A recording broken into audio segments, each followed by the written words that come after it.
If you're gonna be sad, you might as well be sad in Paris. Bonjour, it's Tinkles here, and join me for another travel vlog. This time, I'm heading to Paris, France. By the way, this Paris vlog has been long overdue as it was filmed last October 2023. But anyways, it's better late than never, right? Okay, so I'm traveling with my roommate and getting there is quite a journey because we're coming from Bydgoszcz. There are no direct flights, so we need to take a train from Bydgoszcz to Warsaw and then catch a plane from Warsaw to Paris. But I'm not complaining. Paris, here we come.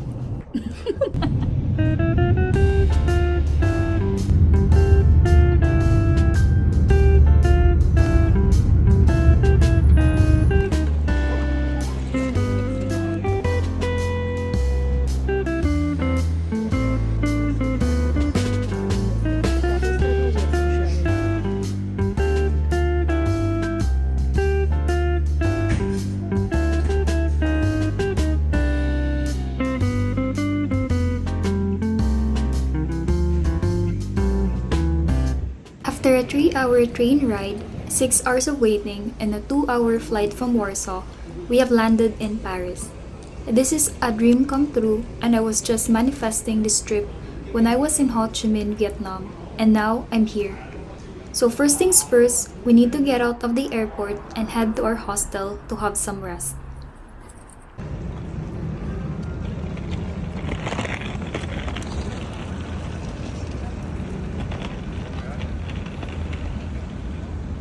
So we were supposed to take a Bolt or Uber ride, but we couldn't find the driver and the driver couldn't find us either. We also had a hard time communicating because they were speaking to us in French. I tried to explain, but my French lessons on Duolingo did not help at all. Today is our official day 1 in Paris because we were so exhausted yesterday. The moment we arrived at our hostel, we just slept and couldn't wake up anymore. So our first agenda for today is to have breakfast. We are actually heading to McDonald's because it's the only place we can afford to eat in Paris. Char, just kidding.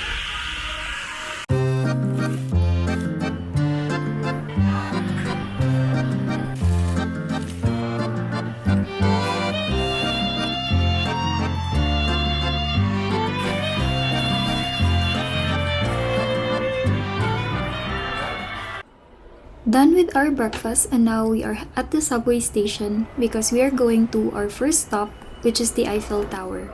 For the bus or metro tickets, there are 3 ways to purchase them. First is from the ticket booth. Second, automatic ticket machines, which you can find from every metro or subway stations or through the Bonjour Rappi app.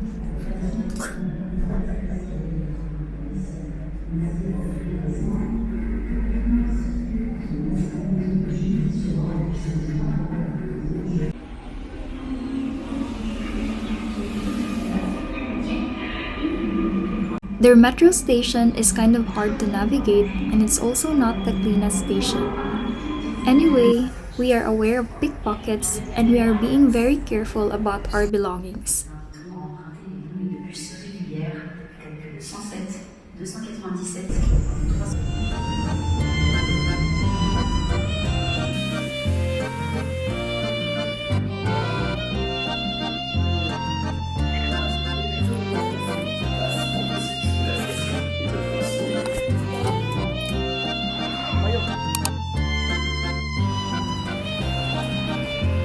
Yun lang pala si Eiffel.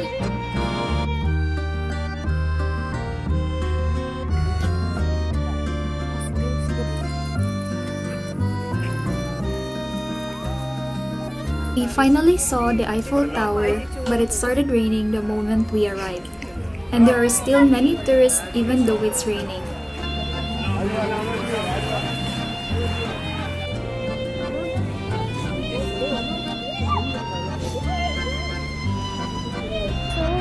Eiffel Tower. It's raining.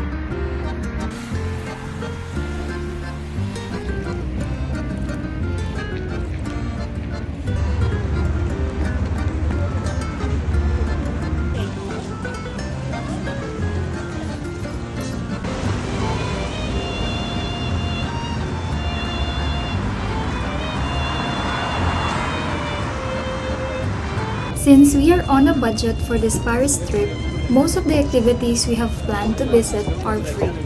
Just like the Eiffel Tower, of course, it's free to take photos, but not free if you want to go up the Eiffel Tower. Because it was raining, I'm not that impressed with the Eiffel Tower, but I'm still happy to be here.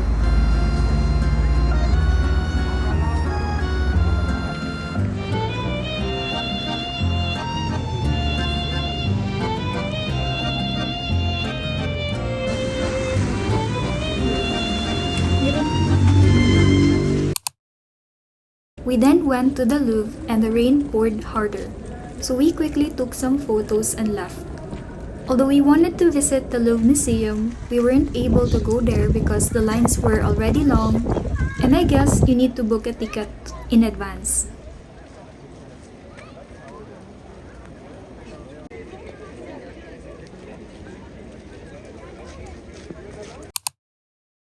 Since it was raining hard, we decided to spend some time at Galeries Lafayette and admire this beautiful ceiling.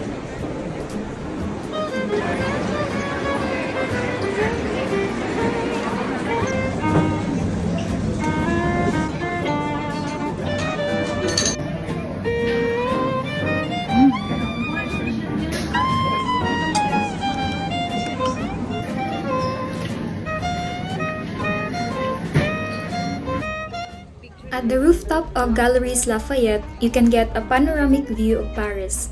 By the way, it's free to go up here. There's also a souvenir shop on the 6th floor where we got our souvenirs.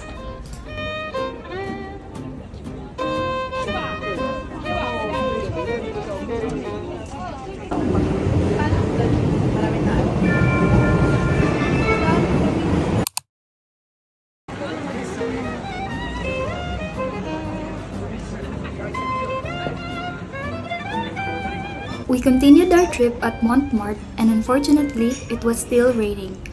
But we still strolled a little bit and checked out the souvenir shops. Compared to Galeries Lafayette, it's cheaper to buy souvenirs here, and I even got my beret for 8 euros. While we are here, we also had our early dinner and we both ordered this pasta. I'm really loving the charming atmosphere of this place.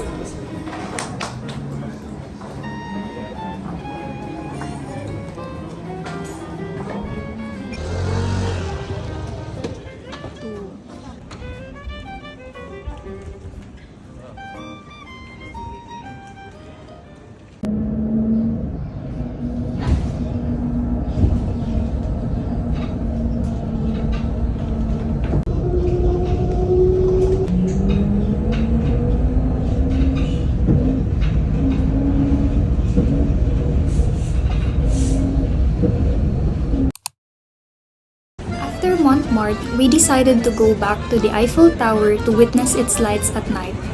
By the way, the light show takes place every hour and lasts for 5 minutes. It had also stopped raining, and thank goodness because we were able to take better photos and videos. I forgot to share, the main reason why I came to Paris is to celebrate my birthday, and although it rained the entire time, I still had a wonderful and unforgettable experience.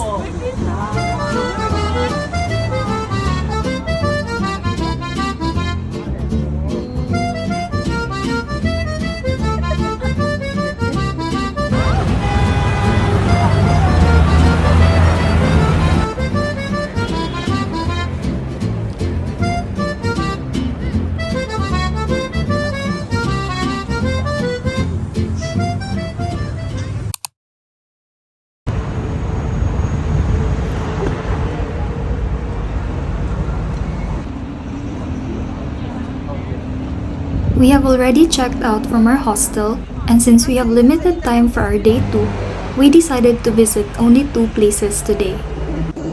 For our first agenda, we have booked a ticket to Opera Garnier, which cost 15 euros per person. When we entered the Opera Garnier, we were in awe of the amazing art and interior of this place. I can totally recommend this place as coming here was worth every penny. The only thing I didn't like was that it was crowded with tourists. Anyway, let me show you around this beautiful Opera Garnier.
There are still a lot of places I want to visit in Paris or in other cities in France, but for now, I am satisfied with the experience that I had.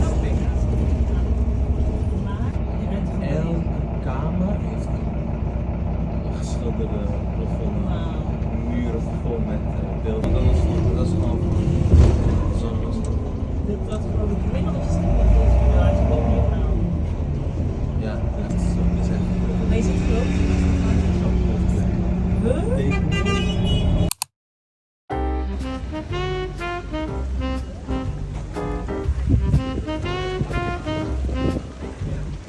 The last place we visited was the Jardin du Luxembourg, and it's free to come, relax, and chill out. The weather is also much nicer today, and there are a lot of people here, both locals and foreigners.